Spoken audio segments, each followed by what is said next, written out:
Hello students, today we are going to discuss lesson 2 in geography of class 8.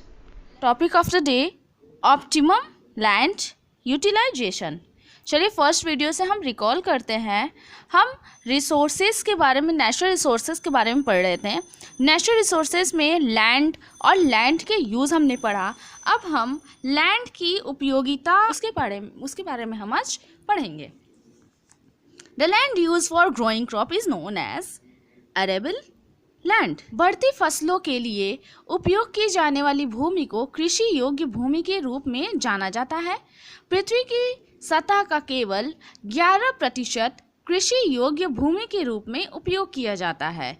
शेष का क्षेत्र यानी कि जो बाकी बचा हुआ भूमि होता है या तो अत्यधिक ठंडा या फिर बहुत ज़्यादा ड्राई होता है। यह खेती के लिए मिट्टी बेहद कम होती है। भूमि के उत्पादन में सीढ़ीनुमा सिंचाई या उर्वरकों के इस्तेमाल से वृद्धि की जाती है। नेक्स्ट टॉपिक है टेरेसिंग यानी कि सीढ़ीदार खेती की जाती है, उसके बारे में हम देखते हैं। ज़मीनें होती हैं जहाँ कृषि किया जाता है, उसे सीढ़ीदार रूप में सीढ़ी का रूप देकर कृषि योग्य बनाया जा सकता है। 36 कदम ढलान में horizontal step are made into the slope, यानी कि स्लोप बनाए जाते हैं। हॉरिजेंटल स्टेप में स्लोप बनाए जाते हैं सीढ़ी की तरह। मैं आपको कुछ पिक्चर्स दिखा रही हूँ जिससे आपको समझ आ जाएगा कि टेरेसिंग इरिगेशन कैसे की जाती है। ये उत्तराखंड जैसे एरिया में किया जाता है जहाँ पर समतल भूमि नहीं पाई जाती है बच्चों, तो उसे सीढ़ी नुमा रूप देकर वहाँ पर लोग खेती करते हैं। देखिए जैसे पिक्चर में दिखा रहा है, सीढ़ी बना हुआ है स्टेप बाय स्टेप, उस पर लोग सिंचाई किए हुए हैं। नाउ इरिगेशन यानी कि सिंचाई। What is the meaning of irrigation? सिंचाई कैसे होता है? नदी, भूमिगत जल, कुआं और बोरवेल के माध्यम से सिंचाई के लिए जल पहुंचाने की यही पद्धति है। यह उन क्षेत्रों में प्रचलित की जाती है जहां भारत में वर्षा अविश्वसनीय अथवा मौसमी होती है, यानी कि कम होती है। राजस्थान में इंदिरा गांधी नहर के जरिए यहाँ पर कृषि को संभव बनाया गया है।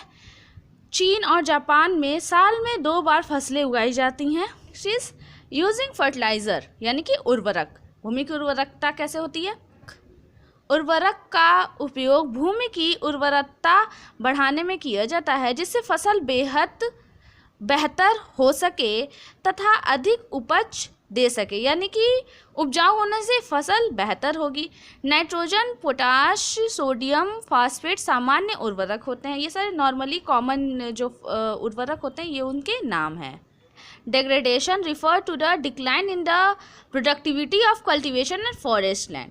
भूमि की निम्नीकरण कृषि और वन भूमि की उत्पादकता में गिरावट को दर्शाता है।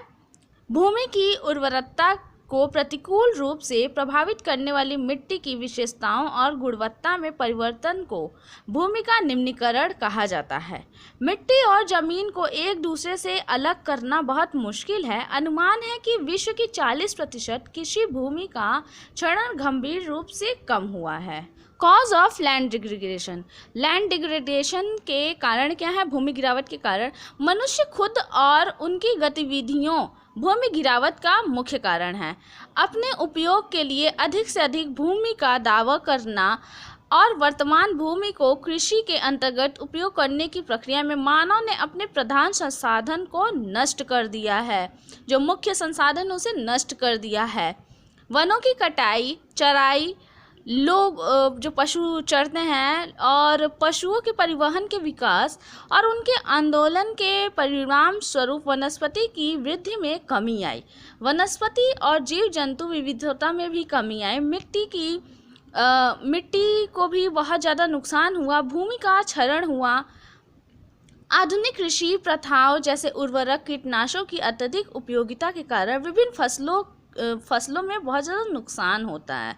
उनकी जो गुणवत्ता है वो धीरे धीरे कम होने लगती है। मिट्टी की गुणवत्ता प्रजनन क्षमता को कम कर देती है, अपमानित करता है, यानी कि जो मिट्टी की गुणवत्ता है वह धीरे धीरे नष्ट होने लगती है।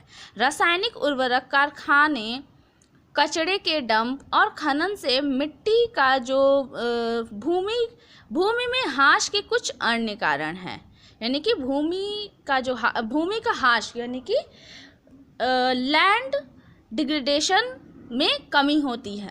लैंड डिग्रेडेशन यानी कि उसमें गिरावट आती है, भूमि की गुणवत्ता कम होती है और मिट्टी इससे प्रदूषित भी होती है। कंजर्वेशन ऑफ लैंड रिसोर्स, भूमि संसाधनों का संरक्षण। कुछ पॉइंट्स दिए हुए हैं लैंड कंजर्वेशन के। Maintaining ecology balance of nature, यानी कि प्रकृति के पारिस्थितिकी को संतुलन बनाए रखना। Control grazing life stock and cattle, यानी कि पशुधन और मवेशियों की चराई को नियंत्रित करना। ठोस अपशिष्ट डंपिंग के लिए गहरी खुदाई, कीटनाशकों और उर्वरकों के अत्यधिक उपयोग से बचना। कार्बनिक उर्वरक और खाद के इस्तेमाल को बढ़ावा और यानी कि इस्तेमाल को बढ़ावा देना। बड़े भूमि उपयोग क्षमता के अनुसार भूमि का उपयोग करना। सूखे पत्तों और अन्य जैव अपशिष्टों का प्रयोग करना। नेक्स्ट नेचुरल रिसोर्स है सॉइल, यानी कि मिट्टी। Soil is the thin layer of material covering the earth surface. मिट्टी पृथ्वी की सतह को कवर करने वाली सामग्री की एक पतली परत है। मिट्टी में जीवन को बनाए रखने के लिए सभी गुण हैं। इसमें पानी, पौधे और जानवर तथा सांस लेने के लिए वायु के स्थानों के लिए होता है। इस प्रकार मिट्टी में पशु और पौधों की कई प्रजातियों का निवास स्थान है। यह पौधों को मजबूत और अच्छा सहारा देता है। जो उसमें मिट्टी में पौधों की जड़ें होती हैं।